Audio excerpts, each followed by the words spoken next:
আপোনালোকে নিশ্চয় জানে, আপোনালোকৰ আমাৰ চবৰে সমাজত, আমাৰ যিহেতু গাঁৱৰ ল'ৰা, আমাৰ গাঁৱৰ সমাজত কি হয়, বিয়া সভাত এজন মানুহ থাকে, যাৰ নেকি মানে কি পূৰা মাল খাই পূৰা ষ্ট্ৰং হৈ থাকে, পূৰা মস্ত হৈ থাকে, আৰু তাৰ কি মানে কি ডেন্স, আপোনালোকে জানে আমাৰ গাঁৱত কি হয়, বহুত ডাঙৰ ডাঙৰ ডি জে লগাই কি কৰে, ডান্স কৰে, সকলোৱে মিলি গানত। এনেকুৱা এজন ব্যক্তি থাকে যি নেকি প্ৰতিটো গানতে সি ডান্স কৰে। ডান্স আকৌ তেনেকুৱা মানে কি বহুত জানা নহয়, তাৰ খেলে এটাই ষ্টেপ থাকে, সেই ষ্টেপটো সি চব গানত নাচিব। যদি গানটো বোলে পোৱা ডি জে আছে, তেতিয়াও তাৰ সেইটোৱে ষ্টেপ, আৰু যদি গানটো পূৰা বোলে একদম চিম্পুল গান, তাতো দেখিবা এটাই ষ্টেপ।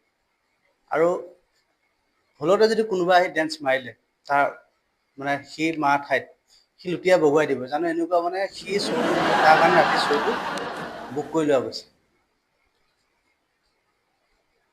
আৰু তাৰ ভাগৰ নালাগে, কাৰণ সি গোটেই ৰাতি পূৰা দি লৈ টুইং হৈ থাকে, তাৰ ভাগৰ নালাগে।